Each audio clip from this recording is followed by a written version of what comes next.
네, 어제 국내에서 발생한 코로나19 신규 확진자 1,709명 발생했습니다. 60일 가까이 네 자릿수를 기록하고 있습니다. 한편 정부는 수도권 4단계, 비수도권 3단계인 현행 거리두기를 오는 10월 3일까지 연장하고 추석 연휴 가족 모임은 접종 완료자 4명을 포함해 최대 8명까지 허용하기로 했는데요. 관련 내용들 백순영 가톨릭대 의대 명예교수와 함께 짚어보도록 하겠습니다. 네, 어서 오십시오. 예. 요새 계속 2,000명대 안팎으로 확진자가 나오고 있잖아요. 그럼 지금 상황이 많이 걱정을 해야 되는 상황인지 아니면 좀 좋아질 수 있다라고 희망을 가져야 될 상황인지 어떤 걸까요? 뭐 둘 다일 것 같습니다. 네. 네, 걱정이 되죠. 예. 좀 많이 좋아질 가능성도 보이는 것이 이 금요일 날만 봤을 때에도 2주 전, 뭐 지난주, 이번 주 약간씩 좀 낮아지는 경향은 보이고 있어요. 네. 다만 수도권보다 좀 비수도권이 지금 30% 정도 나오고 있는데 지금 추석을 끼고 있어서 과연 이 수도권에서 비수도권으로 이동이 많이 일어났을 때 이 비수도권의 안정세가 그냥 유지될 것이냐. 결국은 관건은 수도권이기는 하지만 네. 예, 이동이 일어났을 때에는 또 우리 휴가철 때처럼 휴가철에는 비수도권에 많이 나왔다가 또 다시 최근 4일 동안은 수도권이 또 많이 나오는 이런 상황이거든요. 예. 그러니까 지금 상황으로 봤을 때에는 완전히 감소세라고 보기는 분명히 어려운 것이고요. 다만 예방접종이 굉장히 빨리 일어나고 있기 때문에 어느 정도 안정세로 가고 있는 것은 분명해 보이고 우리 국민들이 이번 추석까지만 잘 견디면 그 예. 이후에는 좀 더 좋은 세상, 즉 위드 코로나라는 것이 될 수 있지 않을까 하는 가능성은 충분히 있어 보이고 네. 예상 밖으로 우리나라의 예방접종 속도는 상당히 빠르다고 볼 수가 있고요. 예. 이런 속도로 나간다면 사실은 우리 미국이나 이런 나라들보다는 더 예방접종률이 올라갈 수도 있는 가능성이 있어 보입니다. 그렇군요. 예. 예. 그리고 거리두기 조정 이야기도 한번 해보겠습니다. 현행 수도권 4단계, 비수도권 3단계. 지금 단계를 10월 3일까지 이제 한 달 더 연장하기로 한 건데 지금 주기가 좀 길어졌잖아요. 여기서 오는 효과도 있을까요? 아마 추석이 없었으면은 2주일 정도 보고서 그 다음에 뭐 완화를 하든지 강화를 유지를 하든지 했었을 텐데 이 중간에 2주일 후에 딱 추석 연휴가 끼어 있고 예. 이 추석 연휴라는 것은 대규모 국민 이동이 일어날 수밖에 없는 상황인데 네. 작년 작년 추석에 비해서 올해 추석은 뭐 몇 배 이상 지금 2,000명 가까이 확진자가 나오는 상황이니까 굉장히 우려가 되는 상황이죠. 예. 다만 작년 추석하고 지난 설이요. 예. 설에 비해서 지금 다른 점은 지난 설에는 예방접종이 일어나지 않았지만 지금 뭐 우리 국민들 30% 이상 또 1차 접종은 60% 가까이까지 가고 있는 상황이니까 네. 또 특히 추석까지 간다면은 70% 달성할 수 있을 것으로 보이거든요.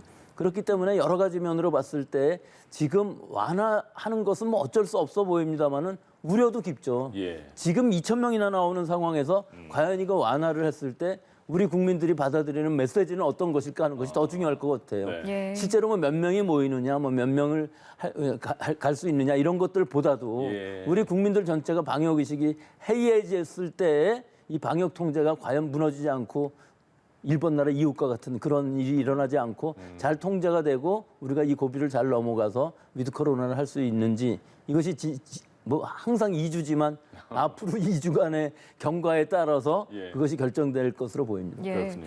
추석 방역 대책도 함께 많은 관심을 모았었는데 접종 완료자 4명이 포함이 되면 최대 8명까지는 허용을 했거든요. 이런 조치는 좀 어떻게 보셨습니까? 그렇죠. 상당히 많이 완화하는 것이죠. 네. 예. 8명까지 모일 수가 있고 또 이 8명이라 할지라도 시간차로 보면은 첫 번째 아들, 두 번째 아들, 뭐 딸 이렇게 시간별로 또는 하루 건너서 한다면 모든 가족들이 다 모일 수는 있는 상황은 만들어준 것 같이 애들도 보이기는 데리고 갈 수 그렇죠. 있겠네요. 뭐 애들도 데리고 가는 상황이 될 수가 있을 것으로 네. 보이는데 이때 이제 우려가 되는 것이 몇 명이 모였느냐보다도 전체적으로 국민 이동량이 늘어나는 것은 뭐 당연한 일일 것이기 때문에 네. 이 확진자 수가 늘어나는 것은 아마 감수해야 될 것으로 보이지만 우리는 지금 아직 예상할 수는 없습니다. 추석 예. 때 어느 정도 확진자가 나올지 지금보다 줄어드는 경향이 계속 있다면은 안심이 될 수가 있는데 만약에 추석 때까지 이게 줄어들지 않고 2,000명 계속 나오는 상황에서 이런 완화된 방역 또 귀향을 하게 되면 또 그 주변 사람들이랑 계속 만나는 상황, 같이 음주하고 네, 오랜만이니까. 오랜만이고 네. 예, 오랜 시간 같이 있는 상황. 이거 뭐 나쁘다기보다는 올해 추석까지는 좀 자제하시는 것이 이 올해 방역의 관건으로 보이기 때문에 예. 사실은 추석이 지나면서 한 9월 말이나 10월 정도에 귀향을 하시는 것도 굉장히 좋은 방법으로 보이기는 하는데 휴가 얻어서 추석이 아닌 추석은 집에서 쉬고 예. 추석 이후에 방문하는 것도 좋은 방법이 될 것으로는 보입니다. 추석을 조금만 미루시라. 가을에 좋은 날이 더 있으니까 이런 말씀인 것 같습니다. 일본에서 그러니까 변이 바이러스가 계속 나오고 있는데 이제 MU라고 표시하던데 뮤 변이 바이러스가 나왔다고 해요. 뮤 변이 바이러스는 어떤 거예요?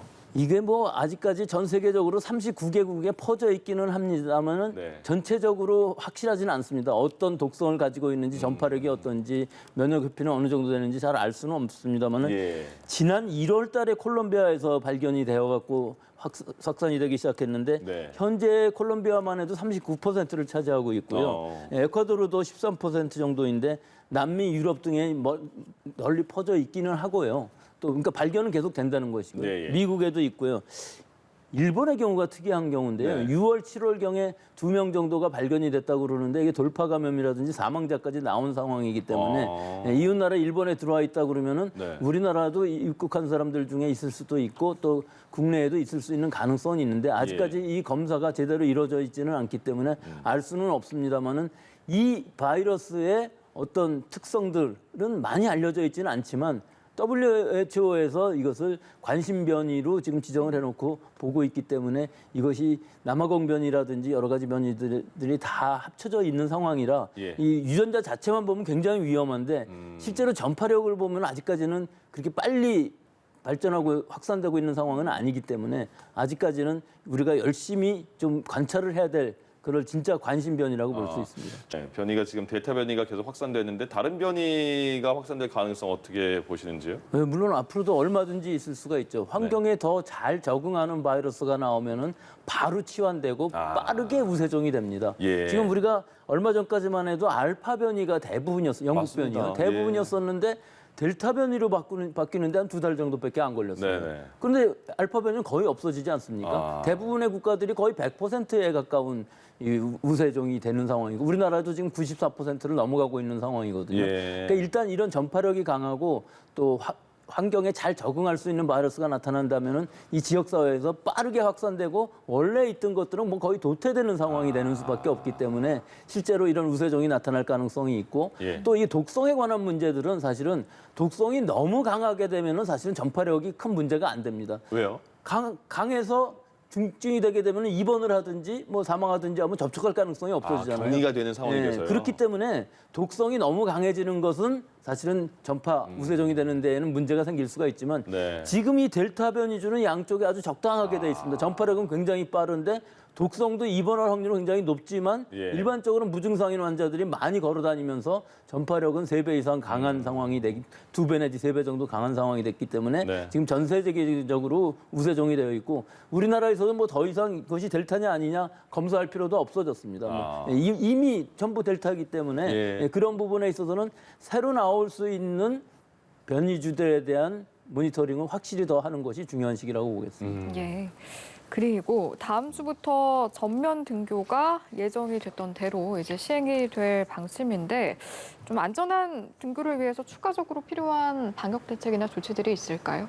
예, 지금으로서는 뭐 학교에 등교한다는 것은 접촉이 늘어나는 상황이 될 수밖에 없고 델타 변이주의 특성이 학교 내에서도 많은 확산을 일으킬 수 있는 가능성이 있습니다. 예. 미국 같은 경우 12세부터 17세까지 접종을 많이 했는데도 불구하고 5배 이상 확진이 늘어나고 있는 상황이거든요. 그럼 우리가 할 수 있는 것이 지금 뭐냐? 그러게요. 하면은 학생들 주변에 있는 모든 사람들, 부모라든지 뭐 교직원이라든지 혹은 여러 학교 교직원이라든지 모든 사람들이 빨리 접종을 받는 것이 제일 우선이겠죠. 예. 더구나 이제 어린아이들 같은 경우는 접종을 받을 수도 없는 상황이기 때문에 12세 미만인 경우는 접종할 수 있는 백신이 없습니다. 네. 그렇기 때문에 지금 상황에서는 등교는 하되 지금의 방역 통제만으로는 어렵다 하는 것이 이 델타 변이주의 특성이기 때문에 결국은 학생들이 조심하고 또 방역도 열심히 해야 되겠지만 근본적으로는 방역 통제 유행의 확산을 막기 위해서는 학교 내에서의 유행을 막기 위해서는 선제적인 검사들하고 그다음에 예방 접종이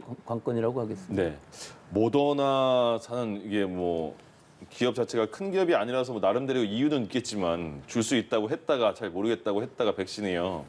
근데 다시 뭐 언제 줄지 모르겠다고 했는데 이번 주 내일 모레 안으로는 또 거의 또 총 700회분 합쳐서 700회분 들어올 수 있다고 하잖아요. 그러면 추석 전에 일단 접종 계획은 충분히 진행이 될 수 있겠네요. 예, 그렇습니다. 이게 100일만 회분이 먼저 들어오고 네. 600만 회분이 들어와서 이번 달 5일까지 701만 회분이 들어와야 예정대로 되는 것이었는데 예. 실제로 들어온다고 합니다. 그러게요. 근데 지금 상황으로 봤을 때 지금 추석 이후로 예방접종 일정이 예약되어 있던 분들을 추석 이전으로 다 당겨서 했거든요. 네네. 만약에 이 물량이 안 들어왔으면 도로 돌리든지 하는 상황이 됐었을 예. 텐데 지금 이 물량만 파이저와 모더나 또 이런 것들을 다 합치게 되면은 결국은 70% 1차 접종은 추석 이내에 가능할 것으로 보이고요. 예. 또 그 이후에는 아마 수급에 큰 문제는 없을 것으로 보입니다. 물론 모더나는 조그만 회사이기 네네. 때문에 계속 수급에 문제가 생길 수밖에 없지만 예. 그 이외에 파이자라든지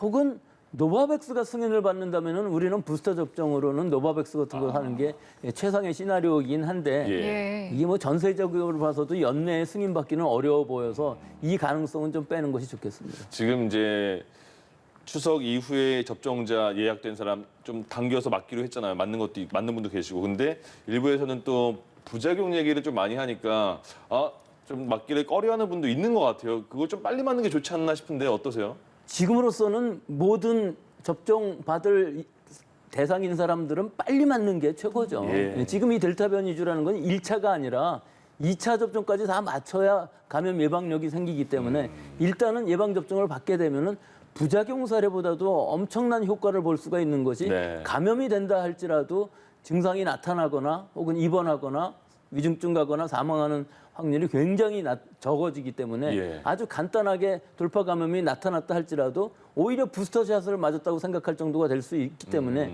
본인도 안심할 수 있고 네. 또 예를 들어서 주변에 학생들 있지 않겠습니까? 예. 어린아이들도 있고 예. 그런 접촉을 할 때에도 확실하게 감염력을 떨어뜨려 줄 수 있는 방법이기 때문에 부작용 사례를 걱정한다기보다는 네. 부작용 사례가 나타났을 때에는 빨리 진찰을 받을 수 있는 그런 자세만 가지고 있다면 사실은 부작용 사례는 큰 걱정은 없기 때문에 예. 가능한 한 자기 차례가 왔을 때에는 지금은 18세부터 49세까지지만 이 연령층에 있어서는 빨리 접종을 받는 것이 좋은데 12세부터 17세일 경우에는 약간 사정이 좀 다를 수도 있습니다. 이 위험도 또는 부작용 사례 이것들을 좀 잘 고려해야 될 필요는 있겠습니다만은 네. 지금의 성인 연령층인 18세부터 49세는 자기 차례가 오면 그것이 어떤 백신이 되었든 빨리 맞는 것이 최고의 백신이라고 보겠습니다. 예.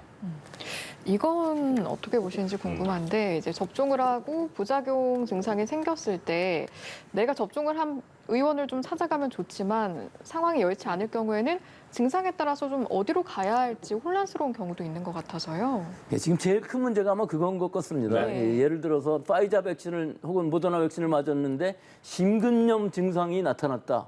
근데 우리가 말로는 그렇게 할 수 있지만 심근염 증상이 그건 과연 뭘까요? 그렇죠. 그냥 숨이 좀 차다든가 가슴이 답답하다든가 뭐 결국은 아주 가벼운 증상부터 시작해서 진단을 받아야 되는데 이것이 굉장히 어려운 것이죠. 어디 가야 될지도 모르고 맞아요. 1339 전화하든지 보건소에 전화해도 대답을 해줄 수는 없는 것이거든요. 예. 그렇다고 그 접종하는 의원급에서도 사실은 상담이 굉장히 어렵습니다. 그래서 이 부분들은 꼭 의사 선생님한테 가서 내가 예방접종을 받았는데 내가 얘기하는 것이 좋죠. 젊은 층이라 그러면은 내가 가슴이 답답하고 뭐 며칠 됐는데 뭐 좀 숨도 차고 좀 통증도 있고 뭐 좀 여러 가지 증상들이 뭐 이 영향인 것 같습니다 하고 얘기를 하면은 예. 일단은 의원급에서 안 된다 그러면 중소병원급에서는 여러 가지 검사도 할 수 있고 여러 가지 장비들도 있거든요. 네. 초음파라든지 여러 가지들을 해보는 것이 아주 정확한 순서일 수가 있는데 예. 우리 의료 시스템은 잘 돼 있고 우리 중소병원들의 의료 장비들도 굉장히 잘 되어 있어서 사실 여러 가지 생각해 보면은 충분히 대응이 가능한 데 비해서 우리 국민들이 그런 정보를 얻을 수 없다는 것이 문제이기 때문에 방역 당국에서 그런 부분들을 좀 더 잘 홍보를 해주셨으면 좋겠어요. 예. 근데 제일 중요한 거는 자기 개인입니다. 내 증상이 그냥 얘기하면은 그냥 소화제나 뭐 배 아프면 소화제나 먹고 통증이 있으면은 타이레놀 먹는 정도로 끝날 것이 아니라 그런 증상이 있을 때 그 증상이 예방 접종을 받은 것에 기인할 수 있다는 것을 꼭 먼저 얘기하는 것이 중요하다고 봅니다. 예. 알겠습니다. 오늘 말씀 여기까지 듣도록 하겠습니다. 지금까지 백순영 가톨릭대의대 명예교수와 이 시간 함께했습니다. 말씀 고맙습니다. 고맙습니다.